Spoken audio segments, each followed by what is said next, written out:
Great, thank you. So we're going to start. The first person I'm going to introduce is Nish Majmudar, and he is with the city of Detroit. Sorry, he's not. He's with BCBS. So he's got a healthcare space, and I'm going to let him talk a little bit about himself first. Thanks, Andy. I am from CareFirst, FEPOC, BCBS, and basically I'm a deputy CISO over there, focusing on information security engineering. So all of the domains, pretty much from identity access management to endpoint security to network security to application data, they're all my responsibility over there. So I'm looking forward to the discussions today. Thanks, Great. Andy. Thank you. And next up is Art Thompson. Art is the CIO of the city of Detroit. Art?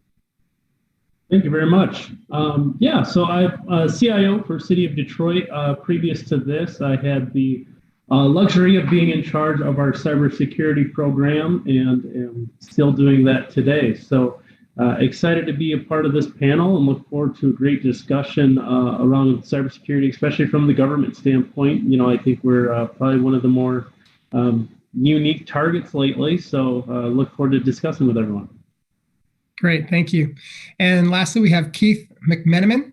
And Keith is with Visit Philadelphia. He's the VP of IT there. Keith, can you talk a little bit about yourself and what you're doing? Yeah, hello, everybody. As Andy said, I'm the VP of IT, handling anything and everything technology related with a heavy emphasis on cybersecurity these days.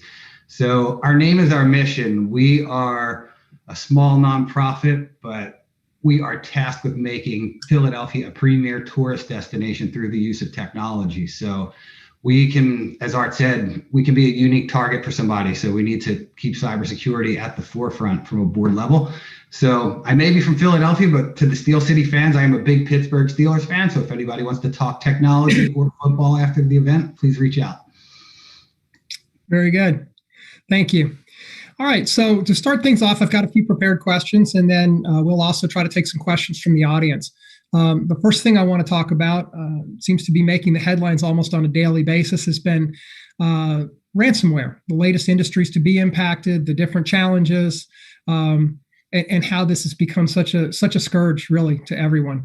So I'm going to start out. Keith, maybe you could tell us a little bit about what you think might be done to help stop this. How are we going to address it? I think there's really only one way to go about it, and put yourself in a position to not have to pay the ransom. I think backups are critical. Backup. Make sure you take the time to take inventory in advance. Make sure you have your key assets available to you in the event something goes wrong. And again, you don't want to be in that spot where you're scrambling for Bitcoin. So I see backup as the only true way to prevent, not to prevent. I think it's going to happen for anybody, but to be in the best possible position, have your assets available to you to restore. So one of the challenges we've seen with ransomware is it's evolved over time. I mean, it started out, it was hitting home users and they were getting your pictures and that type of thing. And it's evolved into this multi-billion-dollar industry. Today, one of the things that's happening is they're actually exfiltrating data and then extorting companies for a variety of things. Nish, I know in the healthcare space, that must be a really big concern for you. Maybe you could address that. Sorry, I was on mute. Sorry, Andy. So I think you do bring up good point, Andy. Here, one of the key points in reducing the ransomware, I'll come back to that. But to answer your point on data, right? Knowing your asset, having your total inventory of asset inventory, and knowing what data resides on what asset is key to ransomware too, because totally, if you're trying to address the prevention of ransomware, a couple of things that you should be able to do from cybersecurity point of view, that you need to be able to reduce your surface attack, meaning you need to know all kinds of ingress traffic that's coming into your network. So be able to monitor that traffic and be able to block unnecessary traffic that does not belong to your business use cases, right? And then second would be prevent known threats. So having a good patching vulnerability management program that you're constantly patching your known threats, right? That is the second thing. And the third, which is probably the most critical and most vulnerable and most hard to do, is identify and prevent unknown threats. Zero-day exploits are probably the most common way the attackers are getting into the and getting this ransomware. But if you got taken care of these three things, and still an attacker is still able to get into your network, having that data, where does your data reside? Where do your jewels, right? PHI, PII data, which asset? Having that asset inventory is critical to be able to prevent. And then I guess Keith mentioned about backup. Once you have that inventory, having a good backup is really critical too. Great. Art, anything you want to add to that? Well, I think just kind of the team nailed it, and to stick with kind of the football mentality, defense wins championships, and doing the basic things in cybersecurity.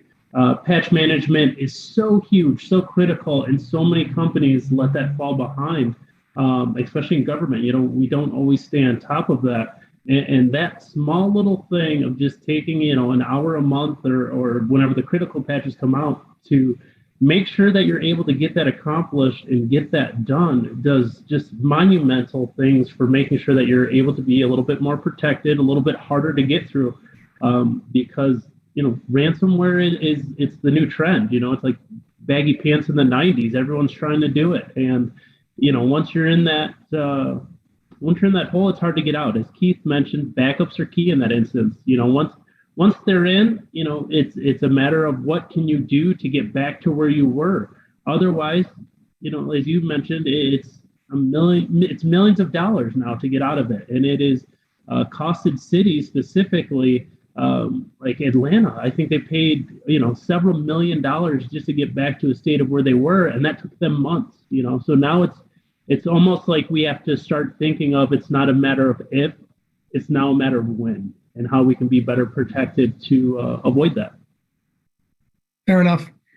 I think one of the things, phishing, has been a challenge for us for a long time, and that tends to go hand in hand with ransomware. I think the last statistic I saw was somewhere in the high 90 percentile. The original infection came through a phishing vector.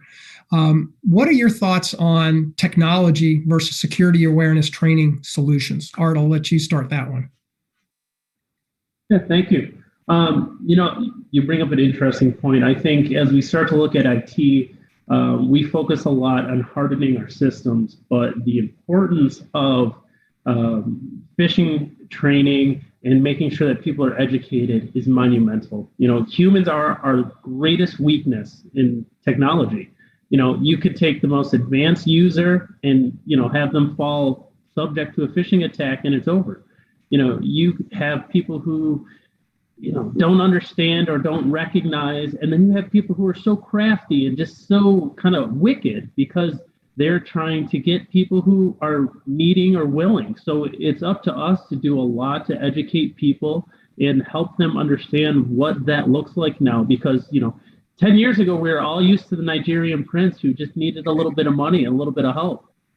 Fast forward to today, and now all of a sudden, it's an email from Microsoft that you've got this invoice out due. Well, everyone uses Microsoft. So, right. Making sure that people know that you've got to look for these key indicators and you've got to protect yourself. But, as much as it's the individual to protect the business, we've got to help people protect the individual as well. Just because it's a work computer, if you do anything personal on it, you could fall subject to that. So we've got to help protect people and help educate everyone on that. Fair enough. Keith, what are your thoughts? I think both pieces play a big part. I don't think it's a one or the other situation. I mean, until the day comes where an entire staff is completely automated, it's our responsibility as the heads of cybersecurity and technology to educate the people who are working reception and in marketing and research and the other areas where they may not have the natural technical ability to be able to identify a phishing attack or some sort of scam through the phone.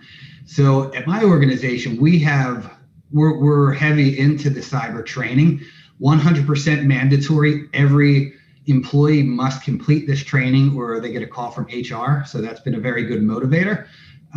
But we also make it a position where you're not in trouble. You're not doing anything wrong. The scammers are out there. They're going to come after you. They're going to find you on LinkedIn. They're going to look for emails. They're going to try to find the easiest way to get in, because let's face it, it's easier to attack an employee than it is to break through a firewall or to get through Windows security. The human element of it gives hackers and people with bad intentions the advantage. But on the flip side too, the technology also on the back end also plays an important role.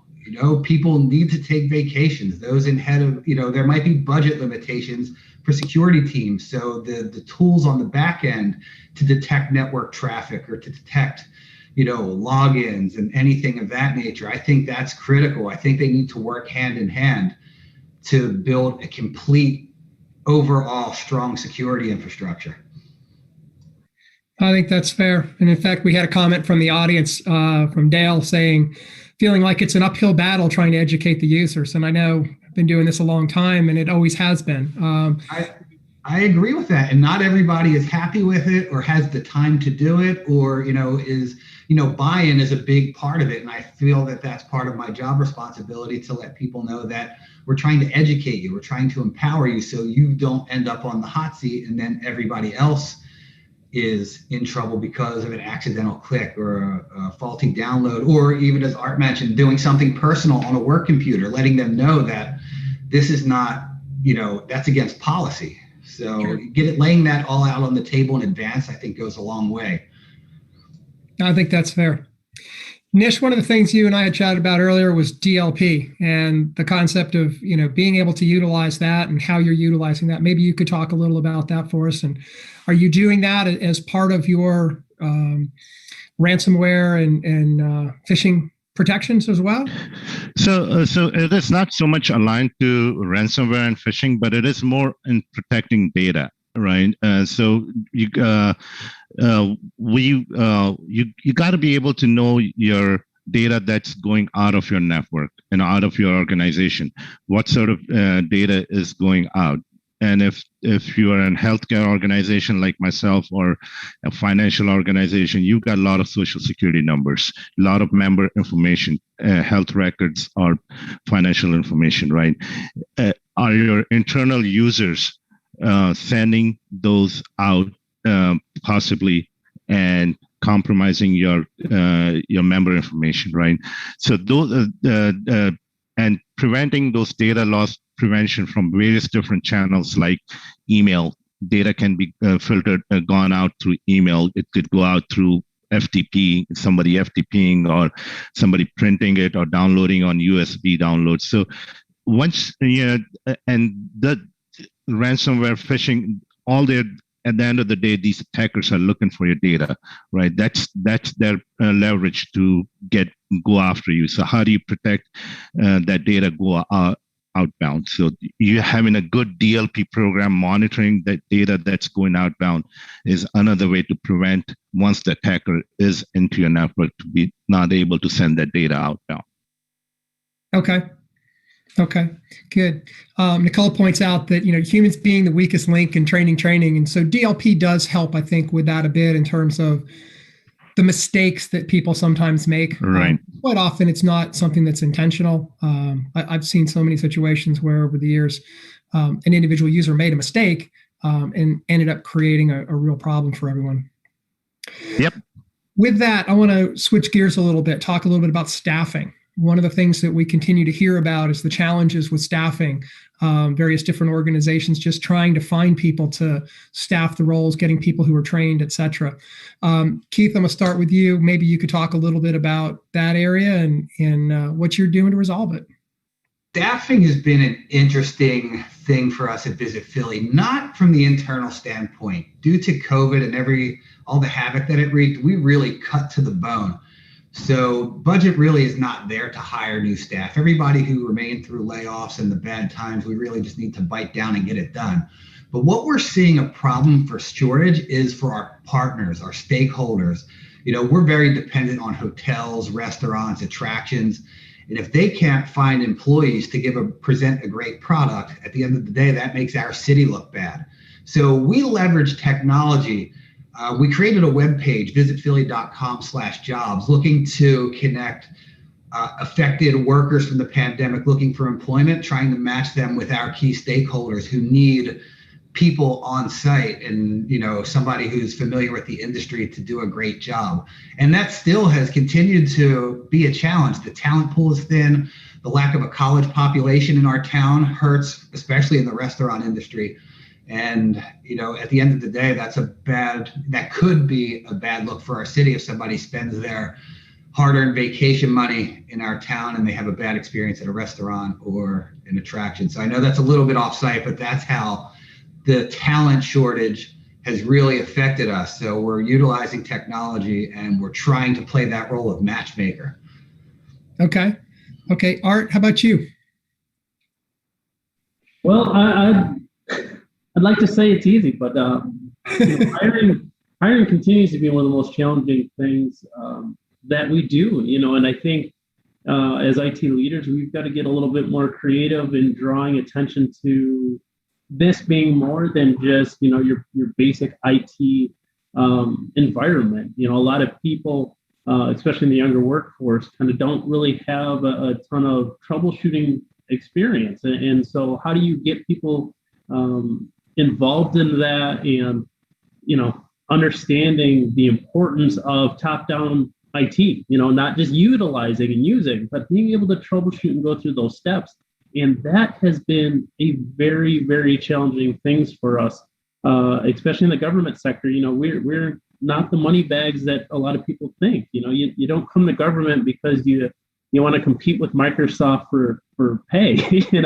You come to government for the passion and for helping people. And, I think that's starting to get lost in society. It's a lot about the financial aspects, and it just continues to get harder to recruit talent. Got it. Nish? Yes, definitely. There's a big shortage of employee, or the positions are open in cybersecurity, and especially in cybersecurity IT in general for a longer period of time. Even in our companies, we have positions that have been open for now more than 6 months, almost to a year, that we have been having trouble filling those. Right. So to Art's point, we've got to get creative. We've got to think of alternatives. Can we bring in a younger workforce? Can we train them? Can we give them incentives to work from home more? What are these younger workforce looking for? They're looking to do work from home, not being tied to come to work 4 or 5 days a week.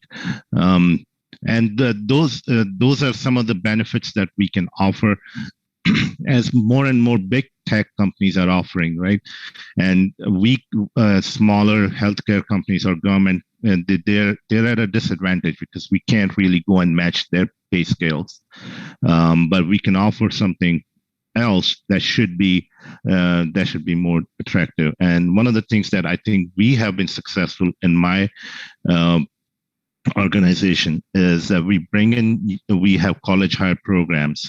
We bring in every year, good amount of college hire across the board throughout IT, not only cybersecurity, and we train them. We give them appropriate trainings within cybersecurity, and give them opportunity to rotate their, because when a grad come into a workforce, they may be aligned to CyberSOC, but that may not, and after a year, they may realize that this is not what they want to do. So we give them the program actually gives them flexibility to rotate within different parts of IT so they can find what's their passion. So I think some of these have been successful programs. We've seen our college higher retention. We had college hires that we hired back in 2014, and about 80% of them we have retained. So I think that focusing on younger workforce is the key. And yeah, there are certain jobs that we can't fill because they do require 10, 15 years of experience. And those are the tough ones that we have still, setting out. But that's challenge is training. I think we got to offer more and more training to the people that are coming in. And then if I can add on that, Nish did touch on a good topic. I think it is a great opportunity to help the younger worker, those maybe still in school or looking for an internship. They're the ones who really need to get their foot in the door. And this is a great opportunity for those, especially in my situation where we're strapped for budget cash in certain areas, harnessing that young talent, helping them get their foot in the door, kind of taking on a mentorship opportunity as well, while allowing them to gain their experience, which will help them in the long run. Yeah, and one of the things actually the state of Maryland we're doing is we're partnering with, so state of Maryland has chosen CareFirst as one of the few companies that we've been assigned to go across different county school systems, and we're going to be presenting their cybersecurity program and monitoring the younger kids get enrolled into cybersecurity programs. So that is the way I think getting the younger kids excited about cybersecurity is also that would help get the more people excited about cybersecurity. Art, do you have any type of intern programs or anything you're doing with some of the younger folks?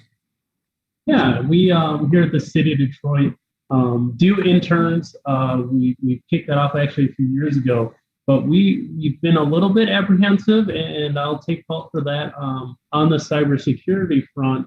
And this is where we've had to get a little bit more creative. Is IT internships I think are plentiful out there, but as you start looking at cybersecurity, we've got to really establish a level of trust. And I'll be honest, I've been a little hesitant over the years. But that's something that we're going to do a little bit more of, is trying to establish how we can educate people and help have them in that real world environment to not only get excitement and growth around the field, but also just kind of get people used to what it's like a day in cybersecurity. Okay, great. Actually, I had a question come across from William, which was leading right into the next question we had prepared. So that's great. How have you been able to deal with the remote/work from home that COVID has brought? In what types of things are you doing? Do you see this trend continuing? Do you see people starting to come back to work? I'm going to leave that as kind of an open question around that. But obviously the risks are vary from that. So maybe, Keith, you want to start out on that one? Yeah, great. Well, remote work, about a year and a half ago, there was no such thing as remote work in my organization. It was 5 days a week, sometimes 6 in the office, doing your thing at your desk. And then COVID hit. But fortunately, I did have a lot of tools in place. I rely very heavily on cloud-based solutions. So when the time came to Zoom, that wasn't a foreign concept. When people had to collaborate on documentation outside of the office, that wasn't a mystery on how to do it, which was great.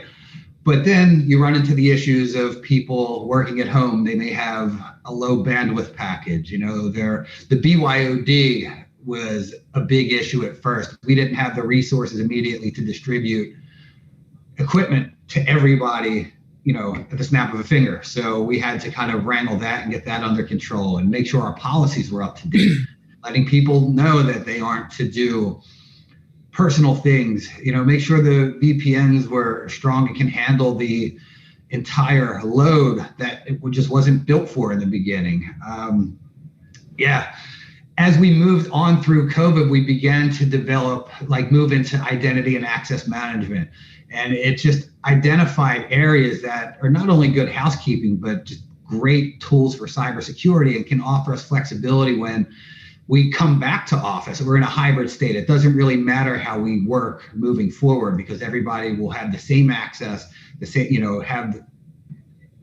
have the permissions to only get what they need and nothing else. And we can have control on the back end to kind of cover ourselves in the event of something malicious going on.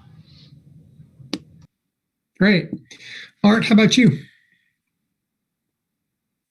Keith nailed it. A year and a half ago, especially in government, work from home was not an option, and it wasn't anything that we even would say was a possibility. And I think COVID brought that flexibility to a lot of workplaces, and ours being one of them.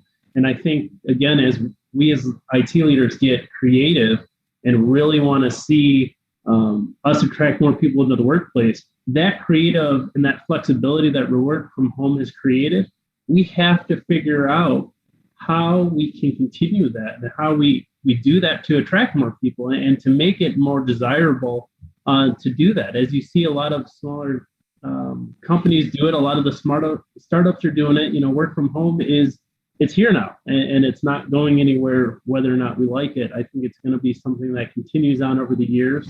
And, we've had to implement a lot of things to get that rolling, and none of it, of course, has been enough, or probably will be enough in my personal opinion. But, I think it's here to stay, and it's not going away. It's going to be a competitive advantage as we look to hire people. And I think that it's necessary now. Nish? Yeah. Sorry about that. I was actually going, Andy, I was looking in the chat and looking at the questions that people were asking. Some of the questions going back to DLP. Hopefully we'll come back to those. I really want to answer some of those questions. But I think going back to your question about about one thing about hiring, is getting the right folks with the right mindset, is that have passion for your industry is also key. I think that's what I think. Okay, fair enough. I saw a couple of the DLP questions coming up too. So if you want to jump in, go ahead and answer those while they're there. That'd be great. So I think one of the questions that is there is, when it comes to DLP, do you prefer exact match over regex? So yeah, exact match is something that you take inventory of your database, and all the social security numbers in your environment, and anything going outbound, you're matching exactly. So yes, it's preferred, but there's pros and cons, right? And when you do regular expression, you get a lot more data out there, and possibly you can catch something that's not in your database. But then regular expression creates a lot of false positives. So my preference is obviously going with exact match, and I think that there's a lot more upside to it. I think there was one other question as I'm scrolling up. There was, how do you make sure that security measures as part of DLP do not create problems and obstacles to other teams like development teams? Yes. So you got to make sure that your dev environment is separate from your production environment. You're looking for DLP, data loss prevention, pretty much into your production environment. Dev environment should be segregated network environment. It should not even have real production data in there. It should be test data. It should be mask data. So we don't need to be concerned about applying any DLP policies on that data. So I think that if we have those security controls applied, then there shouldn't be any DLP policies applied to that. Fair enough. I know that's always been a challenge in environments to have non-production data for testing, particularly where you're looking at volume. Right. I don't know, Keith, maybe you could talk about, do you guys do much with that? I know in your organization, you're a little bit different, so there may not be a big data volume, but what do you do in terms of, testing and those types of things to have valid testing solutions in your environments?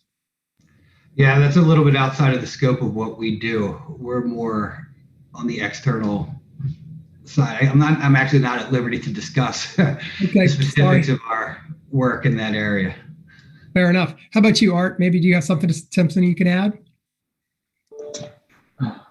I'm trying to think. The team's done a pretty darn good job. I don't think so yet. Okay. Let me think on that one. So, Andy, I can speak to it a little bit if you don't mind. Yeah.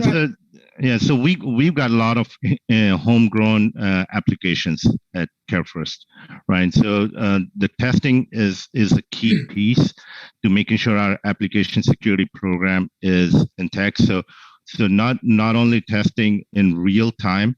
So there's a couple of application security testing, right? Dynamic and static testing, dynamic scanning of codes, or static scanning of code, or real-time scanning. So all of these should be built into your SDLC program. It should be part of the SDLC when testers and developers are testing in the lower environment. These codes are being scanned before they're moved on to production to make sure there aren't any vulnerabilities. And then once they are there, the new vulnerabilities keep coming. So you have to have that static scanning your production environment to make sure that any new vulnerabilities that have been and that have come up have been patched also. Fair enough. I also saw a question around IPv4 versus IPv6. So maybe we can touch on environments a little bit. Is IPv6 something that your organizations are moving towards? Do you feel like that may be helpful or maybe not helpful as we look forward? Keith, I'm going to toss that over maybe to you first. Yeah, we're sticking with IPv4 until the time, until we're forced to move. I really don't see the need to make the shift in that direction. I don't know. I'd love to hear what the panel would think on that, but I'm kind of standing pat until it's really time to move. Art? Yeah, I think, especially kind of in my line, the limitations are large there in moving away from IPv4. That's where we're going to stick for a while. I do see, as we look towards the future, that being a benefit, but as it stands today, it's continuously a problem for us to get everything to kind of be on that same page, and to migrate to IPv6, I just see as being such a huge challenge right now that I don't think the reward's there quite yet. Fair enough. Nish?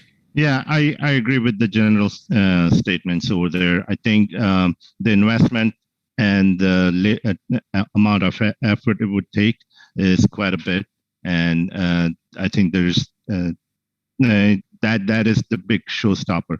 I think I'd like to give you an example. I think when cell phones first came in United States, right? We were using those handheld phones, flip phones, right? And for the longest time, we used it even when the smartphones came through, right? We still, a lot of users were still using those flip phones, and the advantage for third world countries like or other countries like Nigeria, Kenya, or Thailand, or Malaysia, right? And they didn't have the flip phones when the cell phones came. Their country started on when the smartphones came. The program came over there, so they went on smartphones right away. Smartphones were more popular over there as opposed to countries like us, and I think that's what's going to happen. The new companies and the new organizations, these that are being developed, they are going to be using IPv6 as compared to these companies like us that have been in business. It's so tough to go from IPv4 to v6. Okay.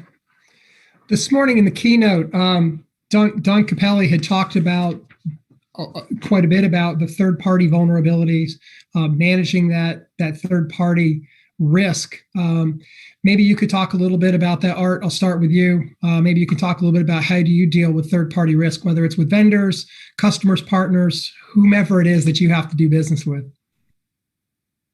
That's quite a tough one. I think for us, that it's for government.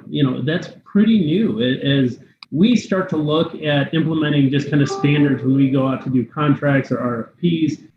Making sure that they're reporting back to us, what a lot of businesses probably think is confidential information. You don't want, especially here in Detroit, if you're GM or Ford, you don't want any type of breach to be publicized. I mean, that just doesn't help you. So a lot of it is getting that into your base agreements and getting that information baked into whatever you're working on, so that there's that camaraderie obligation and that transparency. Because every time a vendor has an issue or a breach, you are potentially a threat vector where that could pass over to you, depending on how your connection is with your partners. So it's been a lot of trust building, a lot of outreach, a lot of leveraging, just kind of standard best practices from partnership engagement, and trying to get our partners to really jump on board with that. Because again, a lot of these large companies don't want to share that information.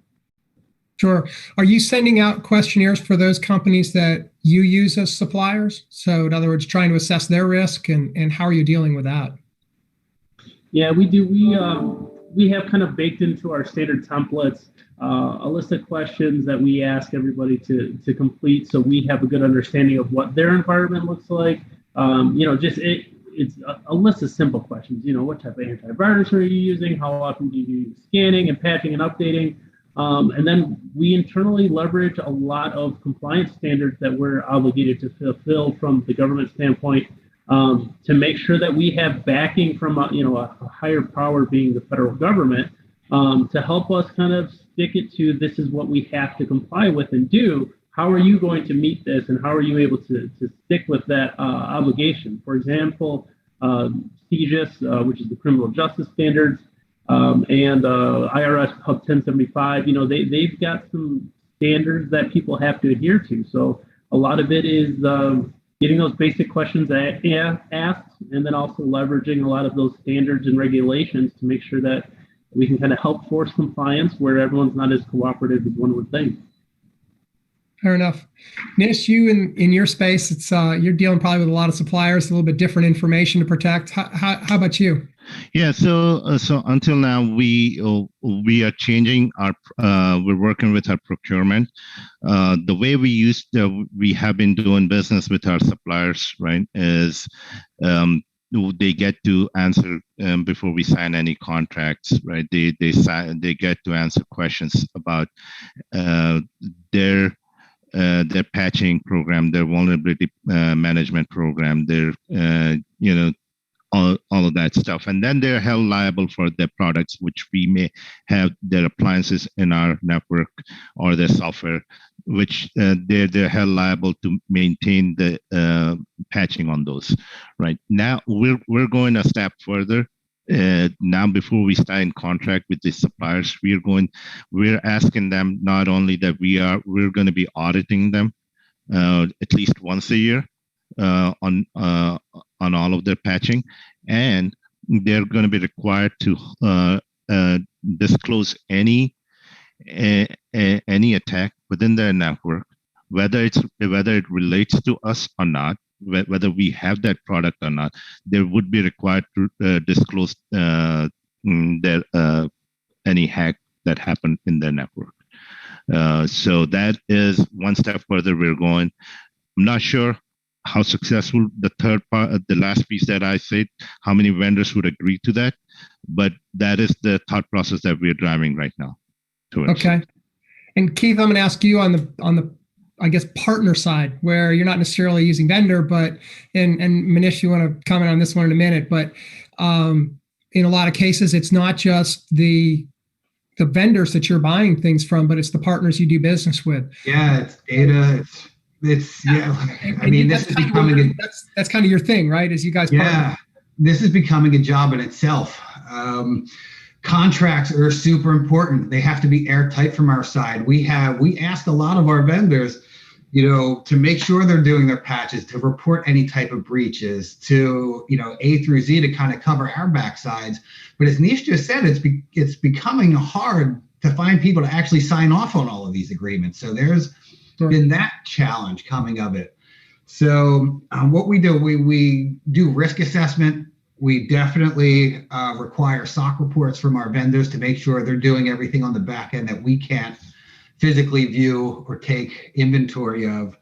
And again, the identity and access management is big, even for our consultants who are temporarily accessing our systems, collaborating with our internal staff, knowing when they're signing in, what they're getting access to, and making sure that some sort of data leakage or unforeseen issue doesn't affect us directly due to what their staff may be working on or working with, or not, following or not following.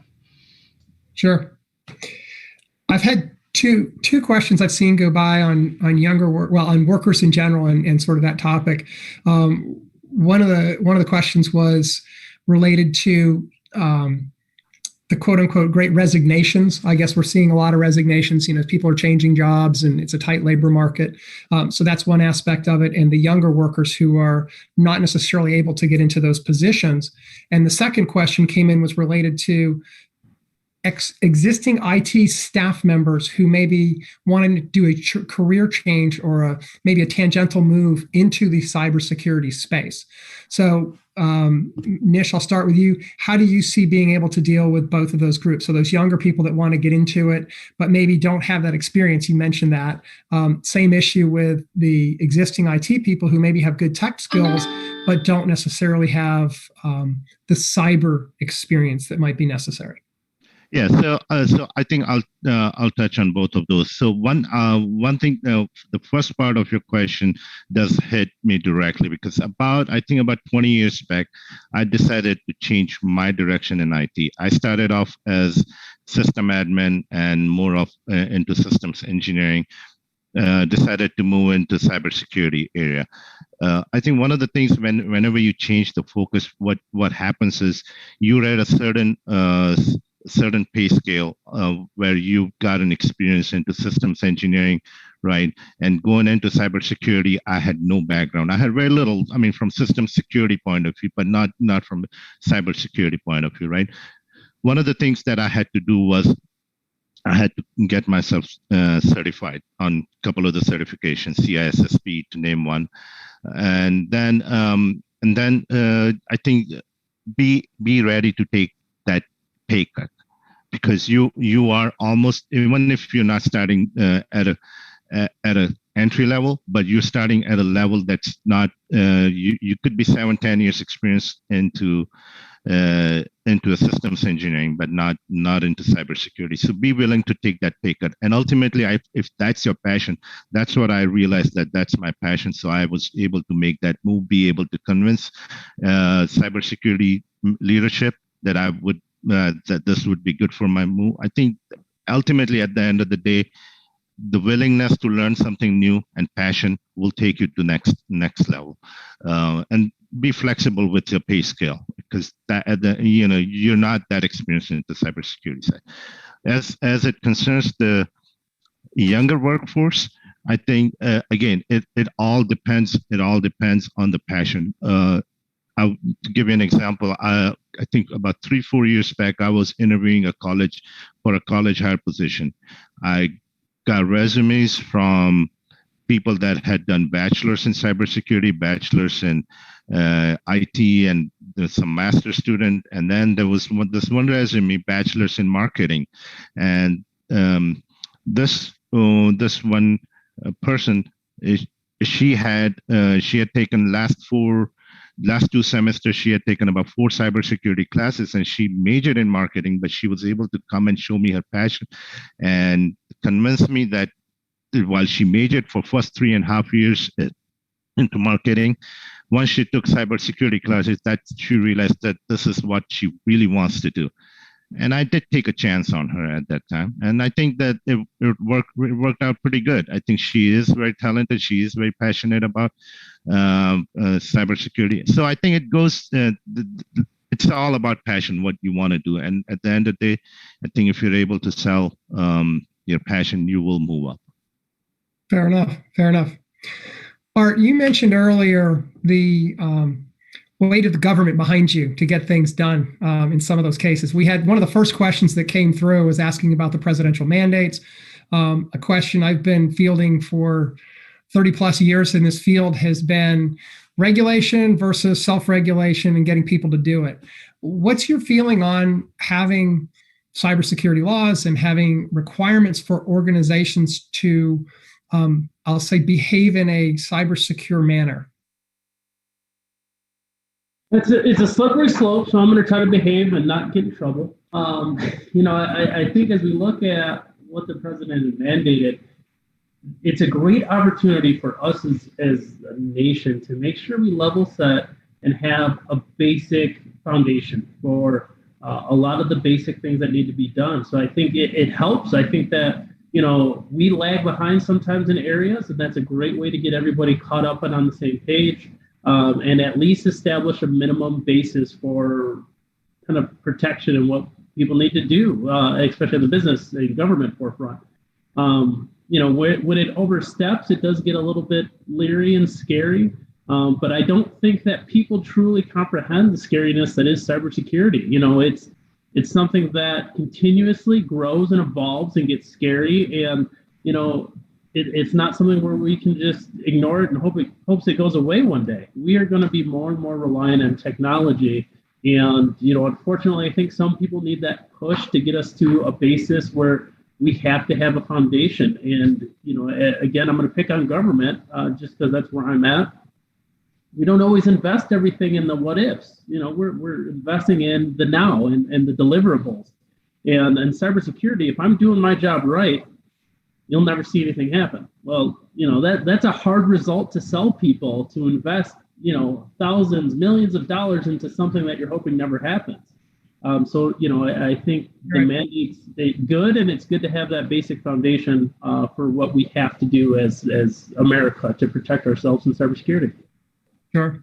And it is a challenge. I know early in my career, I was speaking with a CEO of a company, mid-sized company, and I was talking to him about security, and these things could happen, and these are why you need to do this. And he looked at me and said, yeah, and I also need to worry about my supply chain. I need to worry about making payroll on Friday. And so it's one of many things that CEOs and the C-suite looks at as risk on a day-to-day basis. And so trying to find that sort of balance is definitely a challenge. I think it's, the good news or bad news in its own way is that with all these stories on the front page of the Wall Street Journal and USA Today, it's really hard for someone to ignore this as a real risk to their business.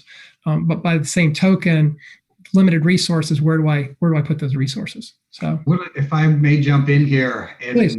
I do agree with Art, like it is a bit of a slippery slope, but with a presidential mandate, I think it finally does give cyber that real seat at the table. If it's coming from that level, I think every business needs to recognize that the person in charge of your security and technology needs to be heard. It can't be just the C-suite and the business people making technology and cybersecurity decisions.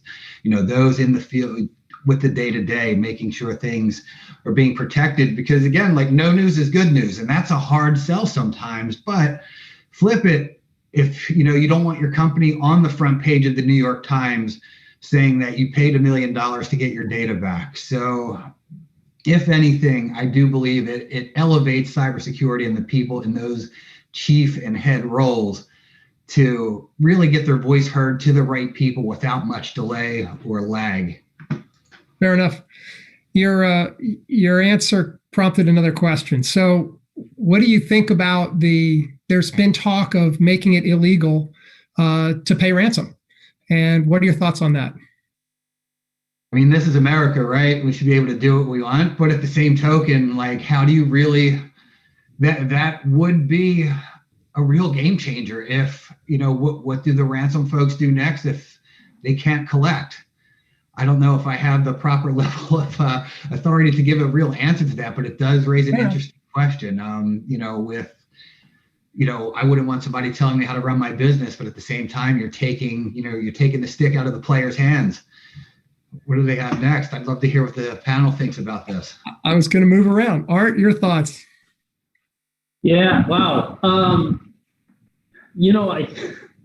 I think, that's very tough because I agree. It would be great to be in a situation where, people go, we can't go after any business in America because they can't pay ransom, but I think once we settle down and let reality sink in, then is it just a hobby where people are doing it for fun? Or do you have, that big business that has this massive breach that goes behind, the laws and does what they want to get their data back? I think that's very tough, because I would love to say in a perfect world, it makes perfect sense.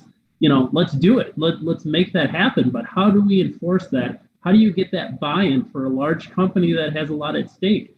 Without every CIO and CEO signing off and saying they adhere to it, agree to it, and the penalties outweigh the reward, which is getting your data back. That's a pretty rough uphill battle. Sure. I would love it though if that could be the case. Yeah, but what if it's national security like Colonial Pipeline, right? Exactly. Fair enough. Had two other questions on cloud and SaaS, so I'm going to jump into that really quickly. Keith, I know you've got a lot of SaaS in your environment. The question was, with ransomware, does that change the dynamics of a SaaS-based solution? Changes the dynamic of the vendors that I work with. Definitely need to make sure they're doing their part. On my end, I do make sure I have some sort of physical backup just in case that cloud goes poof for any reason, be it ransomware, failure, whatever. So I just think the expectation ends up on the cloud provider side, making sure they can deliver through anything that's thrown at them. Fair enough. Another question came up around cyber liability for third-party vendors. Nish, I'm going to toss this one over to you. Sure. What are your thoughts? Do you require your vendors to have cyber liability insurance? And if you do, what kind of limits do you have on those? Yeah, we do require cyber liability on our, especially on both on our product vendors and our labor vendors, also our contractors also. So if one of the contractors were to mistakenly expose our data, they're held liable for that, and all same thing. So it varies depending on the services, and anywhere from 1 million to 10 million. And I think details are with procurement. I probably don't have that many details around that. Fair enough. Art, do you have those in place? No, we don't. We cover it internally. We do not require our partners to have it. It would be somewhere where I'd love to go, but there's a lot of coordination, as Nish mentioned, with procurement and making sure that they're able to enforce that and understand it. So not currently.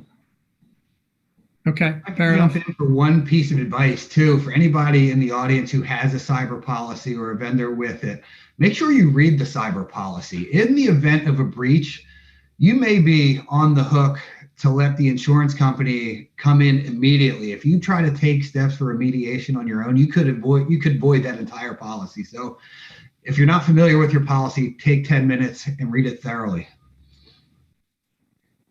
That's a great segue into next topic, which is incident response.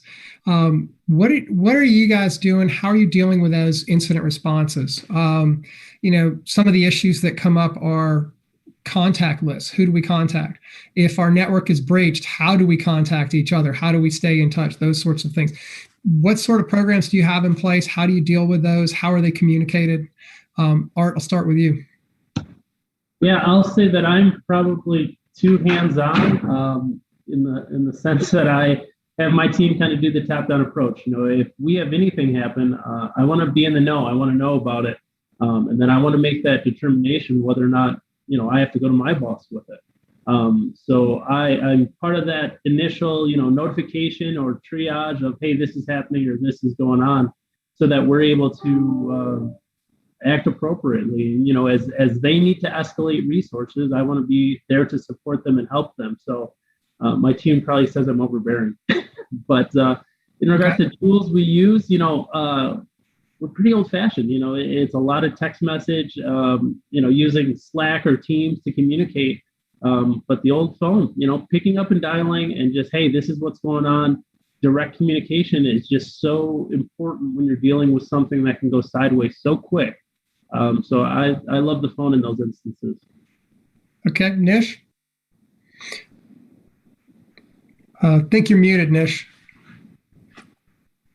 There you go. Thank you. Okay. Yeah. So we've got our own security operations center that we have procedures on how to handle incidents depending on what type of incidents it is, and within infrastructure, what is being impacted. And there's decent enough procedures on who needs to be called in and when it needs to be escalated. At the end of the day, I think what matters is the right teams are engaged in triaging it. And then there's if the incident is really organization-wide, where infrastructure is causing organization to downtime for major applications or this business impact, there is a dedicated team who will be taken in charge of communicating that, whether it's internal communication, external communication with other partners, other plans. They go through that exercise sort of once a year, pretending there is a incident organization-wide. So they are prepared for that type of communication and handling that pressure. Okay. And do you include any of the executive levels or legal within those exercises? Yeah. So that team, that incident handling team at the top level is reports directly to the C-suite, and legal and compliance are part of that team. Okay, great. And then, so with that testing, have you found that's really benefited you? And part of the reason I'm bringing this up is for a lot of these organizations that are out there, one of the challenges I've found is people have a plan and they've put together a document, they've gone out and downloaded. NIST has a great template to work from. Maybe they've updated a few pieces of it, but never really gone through the practice of it. Have you found that practice what's your experience been with those practice exercises? So I'm more familiar with this kind of exercise with my previous organizations. So what we did over there was, yes, we went through this practice. We had a lot of lessons learned. We all continuously kept changing our documentation, our processes. The biggest unknown is dealing with external parties like press or government officials are come in and knocking at your door, or law enforcement. The unknowns of the questions, that internal questions are easy to answer. It's the external, and that's what we noticed, that the biggest challenge was getting the team prepared to answer external questions. Okay, great. I've had a question come up a couple of times around logs, and what logs, particularly around application security, does everyone on the panel feel are really important for organizations to monitor? Keith, I'll start with you on that one. Yeah, I think they're all important. The security logs, application logs. For a lot of these identity and access management tools have centralized, they centralize the reporting process for you. So I think if you wanted to go through individual logs, you'd need to hire a whole team to do that. So invest in a tool that can automate and break it down and give you customized reports. That's my advice. I can't really put one over the other, but find a tool that can kind of condense and make it manageable for you. So, Art, go ahead. Sorry. Go ahead, Nish. Yeah, this one's a little bit close to me because we are actually doing a lot of this right now. And knowing what your business is, not knowing what your application is doing and what sort of data it has and which data fields does it have, that will give you an indication as to what logs to monitor. If it's within your database, you need to be monitoring those table fields where you have those PII information, who's accessing, who's monitoring those fields, right? So collecting those sort of logs is key to monitoring. But I would go one step further. Monitoring is only as good as if you're getting alerted on. Just collecting the logs is doing nothing good. It's only going to help you in detective, not in preventive. So make sure you are creating alerts against those logs being created. Fair enough. Art, anything to add? No, I think the team nailed it. There's so much out there to view. I think definitely watching the logs here, critical applications is huge, making sure that confidential information isn't being accessed by the outside vendors, or outside threats, so make sure to kind of keep an eye on those log files from that aspect. But threats are so complicated now, they come in so many different ways and vectors. I would say you've got to find a way to compress them down and make them manageable, because it would take dozens of people to manage and look at all the logs from everything that, networks can contain. Great. Art, well, with you, any final comments? We're starting to get closer to the end. And so do you have any final comments, anything we didn't address through the questions, either through us or through the audience that you want to touch on? Just actually one thing, as we talk about workforce and hiring, one thing I want to just kind of really stress again to the IT leaders out there, and that is cybersecurity is such an interesting field, because there is no one set training or one set skill or experience that leads to someone being a great cybersecurity person. So kind of, again, thinking outside the box, getting people who have network backgrounds or have desktop support backgrounds or have security backgrounds just in general. All three of those things plus more can equate to fantastic people in cybersecurity, because it is such a diverse environment. I just hope for the leaders out there, you don't lose faith that, certain people don't have certain trainings or technologies. As Nish mentioned earlier, that passion and drive to be in cybersecurity and that good conscience to always do what's right will take you just far, far, far, far in this field. So thanks everyone for having us. Keith.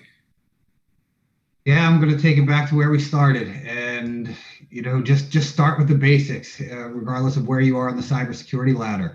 Identify all of your assets, back up. Take the ball out of the hands of the attackers. Make sure you cover from all angles and continue to build. Cybersecurity doesn't always have to be a headache. Let your teams know that you're in place to protect and to help your company, carry out its mission, regardless of what industry you're in.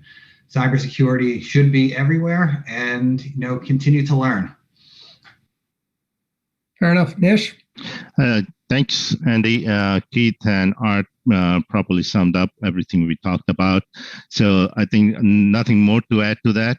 I would say that please connect with me on LinkedIn.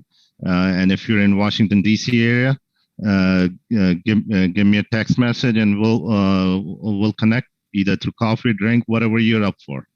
Thank you. Well, if you're offering free drinks, I could make a trip. Sure. Come on, Andy. We'll do that. Well, thank you all very much for being with us, and thanks for the great questions. Kim, I'm going to turn it back to you.